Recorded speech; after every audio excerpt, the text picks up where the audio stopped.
हमें नहीं पता कि इबादत हम कैसे करें, क्योंकि कहीं लिखा नहीं। बहुत से लोगों ने पढ़ी है बाइबल, कहीं लिखा नहीं। हम कैसे सीखें? हम सीखेंगे कि खुदा के अंबिया कलाम कैसे दुआ हुआ थे। तो इसी बात को हम खुदा के कलाम में से देखेंगे कि हम इबादत कैसे करें, हम दुआ कैसे करें। कलाम मुक़द्दस में से मुक़द्दस बुज़ुर्ग यशूआ नबी की किताब उसके 7वें बाब की 6 और 10वीं आयत मुक़द्दसा को हम अपनी हिदायत और रहनुमाई के लिए तलावत करेंगे। अब इसमें हम क्या सीखेंगे कि हम दुआ कैसे करें, हम दुआ हालेलुया। अब क्योंकि बहुत से लोगों को नहीं पता कि मैंने दुआ कैसे करनी है। बुज़ुर्ग अब्राहम को देखिए कि वो दुआ कैसे करता था।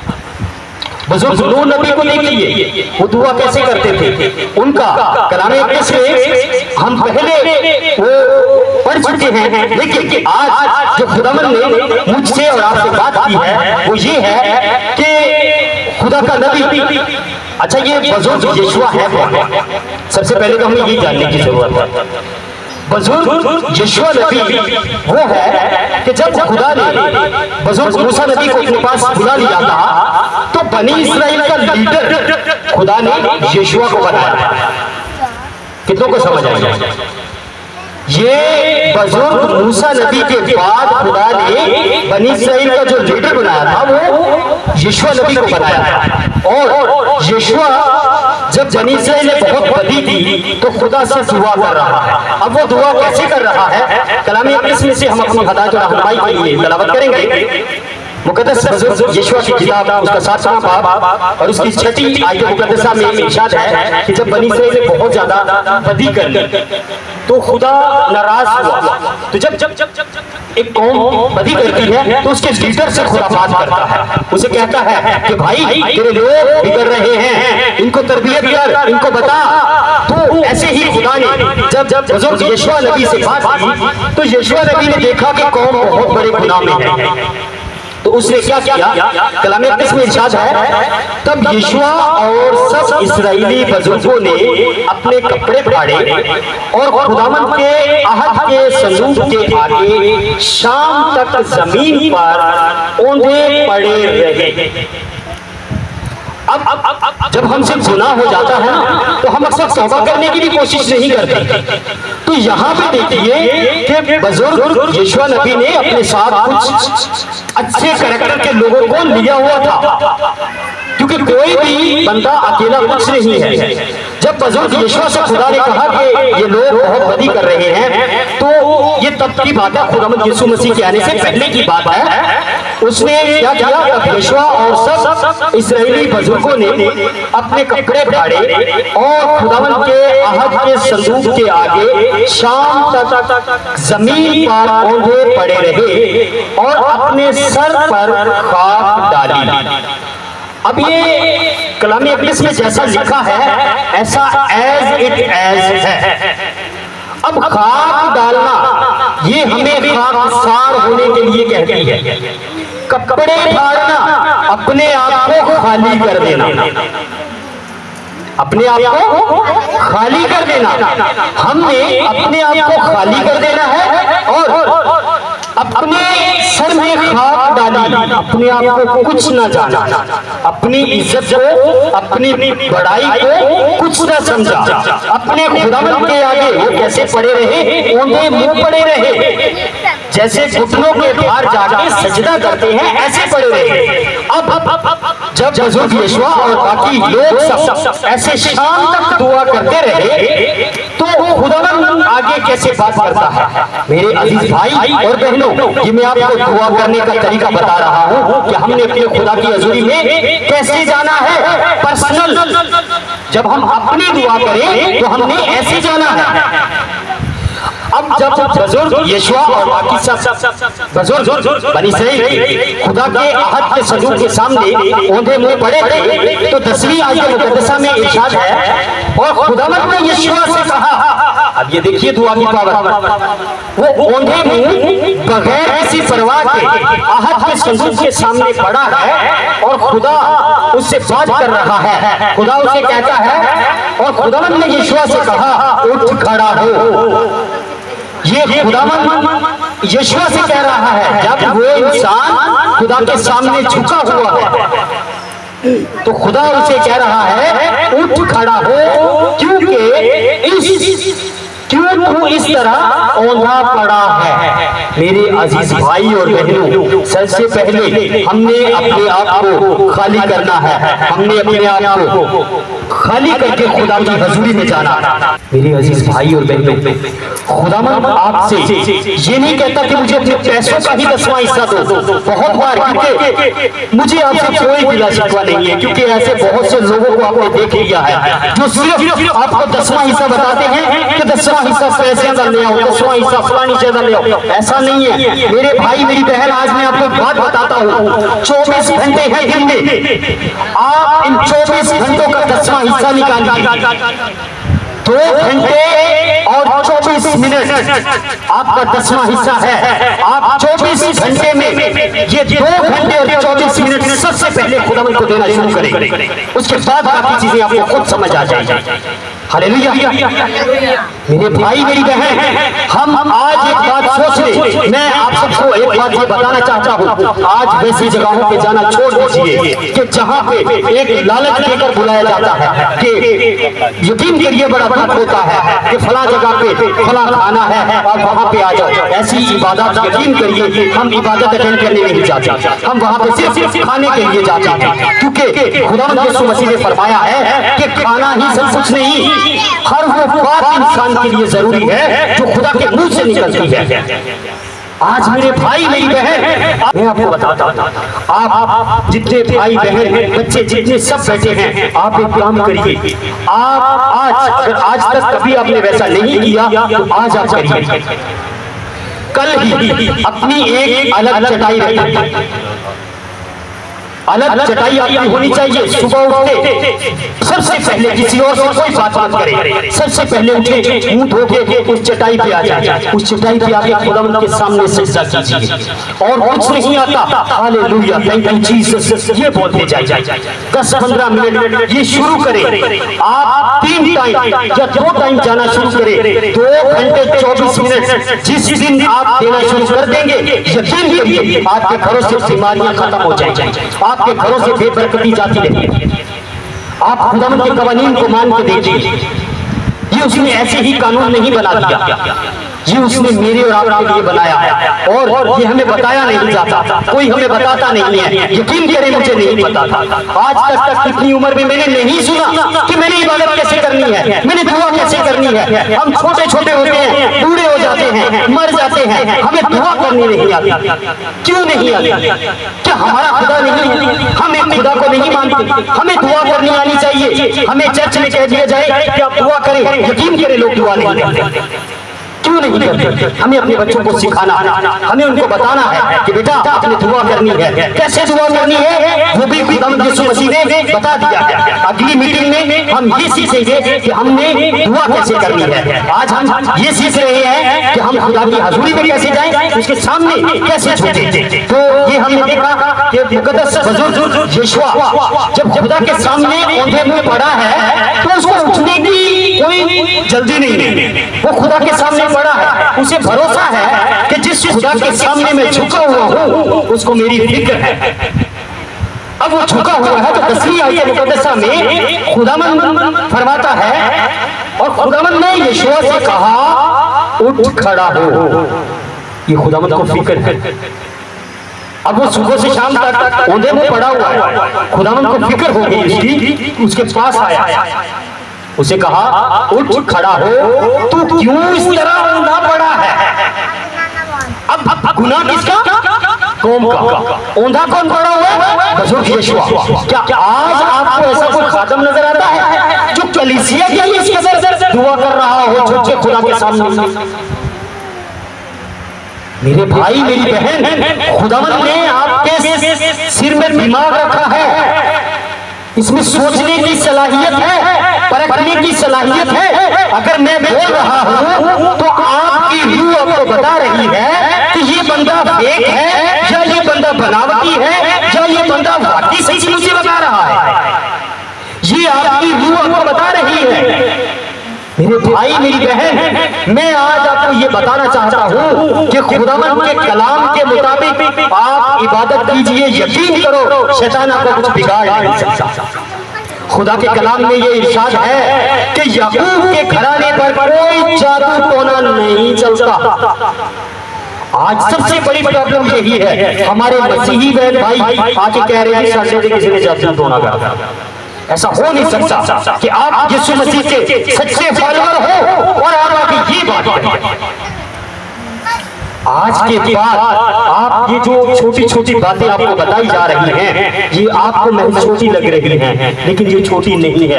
अपने घर में आज बेशक आप पढ़े लिखे हैं, बेशक आप अनपढ़ हैं, आप एक चटाई लेके आइए, वो सिर्फ आपकी दुआ करने की जगह हो। जब भी कभी हमें ऐसा प्रॉब्लम कि हमारी जिंदगी है तो जिंदगी में बहुत से ऐसे प्रॉब्लम हो जाते हैं, हम फटाफट पादरी साहब को फोन कर दो। वो मेरे भाई मेरी बहन, आपको खुदा ने पावर दी है, आप अपनी वो चटाई बिछाइए, दरी बिछाइए, खुदावंद से बात कीजिए। खुदावंद, तूने हमारे साथ वादा किया है कि मैं तुम्हें अकेला नहीं छोड़ता, मैं तुम्हें तन्हा नहीं छोड़ता, मेरी तसल्ली तू है, मेरा छुड़ाने वाला तू है, मेरा नजात दहिंदा तू है। जब सारी दुनिया मुझे छोड़ दे, मेरे माँ बाप मुझे छोड़ दे, तो तू मुझे नहीं छोड़ता। अपने खुदावंद से बात करिए, अपने पादरी साहब से भी जरूर कॉल करिए, क्योंकि खुदावंद ने उसको खड़ा किया है आपके लिए। और यकीन करिए कि पादरी साहब से बात आपके लिए तसल्ली का बाइस होगी। बाज़ औक़ात हमें लगता है कि बस इन्होंने यही कह दिया, ऐसा नहीं है। यकीन करिए, पादरी साहब के मुंह से छोटी सी बात निकलती है और वो बात पूरी हो जाती है, तो हम उस बात को नॉर्मल समझ लेते हैं कि खैर वैसे वही होगी। ऐसा नहीं है। खुदावंद जब अपने खादम को, हकीकी खादम को खड़ा करता है, यकीन करिए कि बहुत से लोगों की मैंने जिंदगी में ऐसी गवाहियां देखी हैं। खुदा के खादम ने कहा कि जा तेरे साथ बहुत अच्छा होगा, तेरा बिजनेस बहुत बढ़ेगा। लोगों ने जस्ट आमीन बोला और उनकी यूं बरकत खुल गई। आज हमें ये पता नहीं है, आगे आने वाली 2-3 इबादत जो हैं उनमें हम ये सीखेंगे, अगली में सीखेंगे कि हम खुदा के खादम की इज्जत कैसे करें और खुदा के खादम को कैसा होना चाहिए। ये 2 बातें हम अगली इबादत में सीखेंगे। आज हम ये सीख रहे हैं कि खुदा की हजूरी में हम कैसे जाएं, उससे हम दुआ कैसे करें। और अब हमने एक बात सीखी कि आज से हमारे पास खुदा का कलाम अलग से होनी चाहिए, हमारी बाइबल हमारे पास। और एक बात और कि हमारी अलग चटाई होनी चाहिए हमारे घर में। और एक बात और, हम सूरज निकलने से पहले उठकर अपने खुदा की हजूरी में जाएं। ये आज आप सीख लीजिए, क्योंकि एक अच्छा मसीही जो है वो सुबह उठते ही अपने खुदा की हजूरी में जाता है, उसे मुबारक कहता है। और रात को सोने से पहले वो अपने खुदा का शुक्र करता है कि खुदा उसके साथ था, पूरा दिन खुदा ने उसे संभाल के रखा।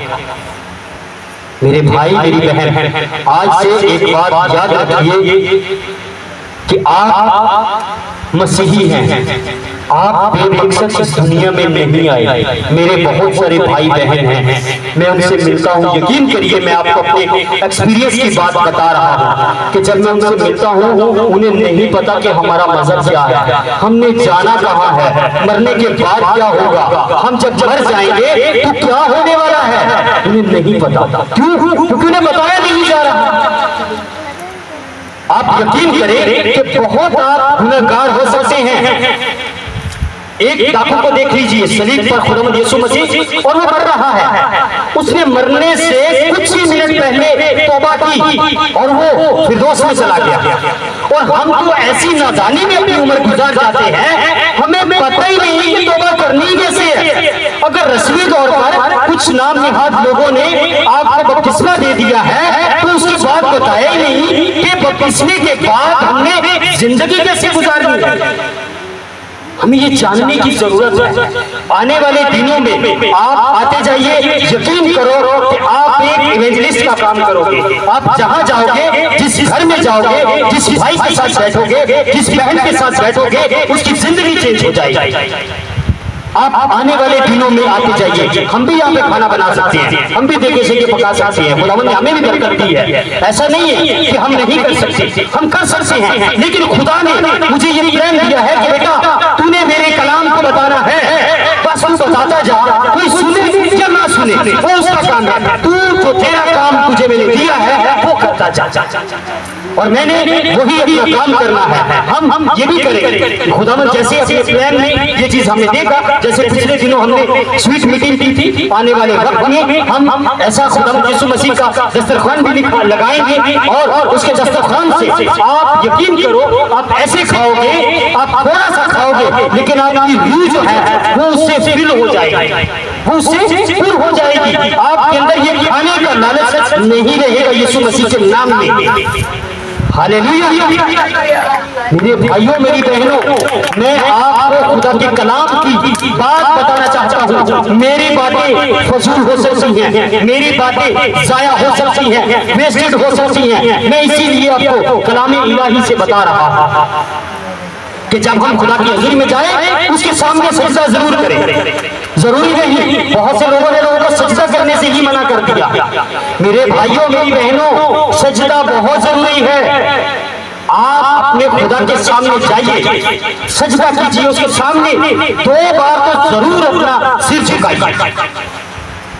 आज से अपनी जिंदगी में ये असूल बना लो, और अपनी जिंदगी में ये रूल बना लो कि 2 घंटे 24 मिनट, आधा घंटा भले सुबह दो, भले 1 घंटा सुबह दो खुदा की हजूरी में, और 1 घंटा रात को दो। आप ऐसे खुदा न खासा, क्योंकि हमने मरना है सबने।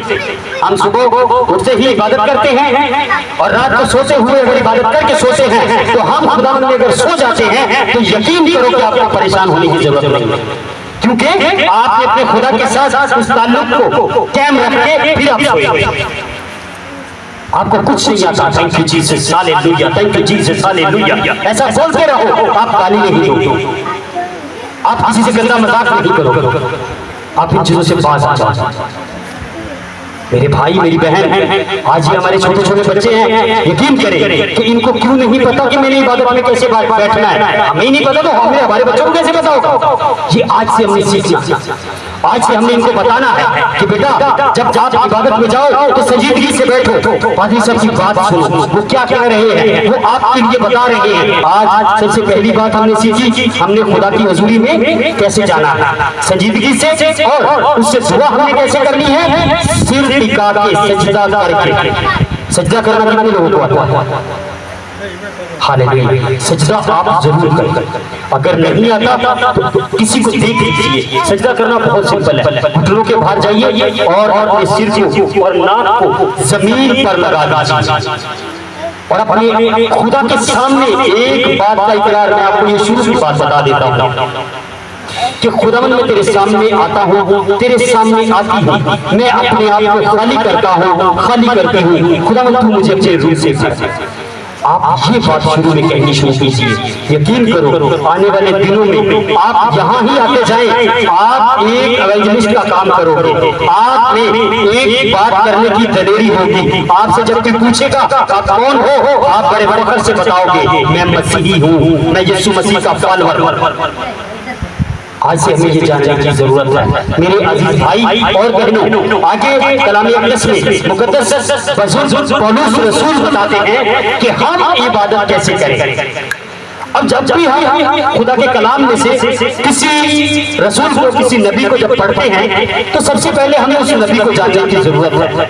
मुक़द्दस पौलुस रसूल जो है ये खुदावंद के लोगों को सताने वाला एक रसूल था, एक बंदा था जो खुदावंद के लोगों को कत्ल करता था। जब मसीही लोगों का कत्ल होता था तो ये बड़ा खुश होता था। ये उन लोगों में से खुदावंद ने इसको चुना और ये बता रहा है कि हम इबादत कैसे करें। मुक़द्दस बुज़ुर्ग पौलुस रसूल का खत रोमियो की कलीसिया के नाम, उसका 12वां बाब और उसकी पहली और दूसरी आयत मुकद्दसा को हम अपनी हिदायत और रहनुमाई के लिए पढ़ेंगे। मुकद्दस बुजुर्ग पौलुस रसूल फरमाता है, बस ए भाइयों, मैं खुदा की रहमतें याद दिलाकर तुमसे इल्तमास करता हूँ कि अपने बदन ऐसी कुर्बानी होने के लिए नजर करो जो जिंदा और पाक और खुदावंद को पसंदीदा हो। हम अपने बदन कैसी कुर्बानी के लिए नजर करें? जो जिंदा और पाक और खुदावंद को पसंदीदा हो। यही तुम्हारी माकूल इबादत है। अब इबादत में जाने के लिए हमें कोई बहुत सारे जतन करने की जरूरत नहीं है।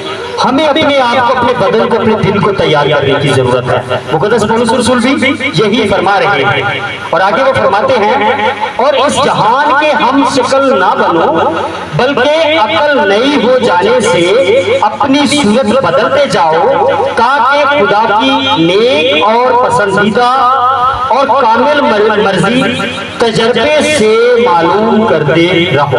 आमीन। अब जब हम इबादत करेंगे ना, तो हमें खुदावंद के अगले प्लान जो है वो तजर्बे से समझ आते जाएंगे। तजर्बा कैसे? हमारे सामने वो चीजें आनी शुरू हो जाएंगी कि हमने कैसे, आज भी आप किसी भी लोगों से पूछिए तो लोग एक बात कहते हैं कि क्रिश्चियन पादरी जब दुआ करते हैं तो लोग ठीक हो जाते हैं। तो ऐसे पादरी आज भी हैं। खुदावंद ने अपने खुदाम को रखा हुआ है, उसने खड़ा किया हुआ है। तो खुदावंद के कलाम में से आज हमने सीखा है कि हमने खुदा के सामने सजीदगी से जाना है, उसकी इबादत हमने कैसे करनी है, और अपने बहुत सारे जतन करने की हमें जरूरत नहीं पड़ेगी। हमने अपने बदन को ही तैयार करना है खुदा की इबादत करने के लिए। हालेलुया। मेरे अजीज भाई और बहनों, अगले हफ्ते हम इस बात को सीखेंगे कि हमने दुआ कैसे करनी है। हम जब दुआ करनी सीख जाएंगे तो हम अपने खुदा से मांगना भी सीख जाएंगे।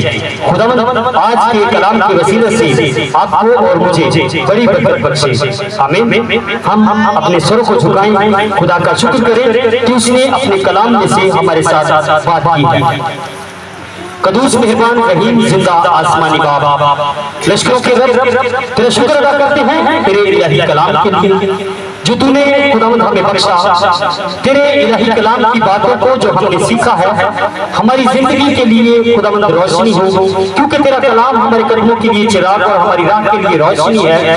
बख्श दे कि इस रोशनी में हम हमेशा बढ़ते जाएं और तुझ में कायम रहें। ऐ खुदावंद हमारे दिलों में तेरी मोहब्बत आज से हमेशा बढ़ती जाए। ऐ खुदावंद आज अगर हम एक घर से एक बंदा, एक बंदी, एक तेरा बेटा, एक तेरी बेटी अगर तेरी हुजूरी में आए हैं तो खुदावंद अगली बार ये अपने बेटों को, अपनी बेटियों को, अपने घर वालों को, अपने हमसायों को जरूर बताएं और तेरी हुजूरी में हम चौक दर चौक आते जाएं, क्योंकि खुदावंद तेरा हमसे बात करना हमारे लिए काफी है। खुदावंद आज से हमारे अंदर तेरे कलाम की भूख और प्यास बढ़ती जाए। खुदावंद तेरे शुक्र अदा करते हैं कि तूने हमसे अपने इलाही भेदों को जाहिर किया। खुदावंद एक एक जिंदगी के लिए तेरी बरकत, तेरी सलामती को मांगता हूं। ऐ खुदावंद तूने हम सबको अपनी हुजूरी में फराहम किया। खुदावंद तेरे कलाम की मीठी बातों को जो हमने सुना है ये हमारी जिंदगी में आज से हमेशा तक रहे और खुदावंद ये हम में बढ़ती जाए और हम तेरे कलाम के भेदों को दूसरों तक शेयर करने वाले भी बने। यीशु मसीह के नाम में मांगते हैं, आमीन।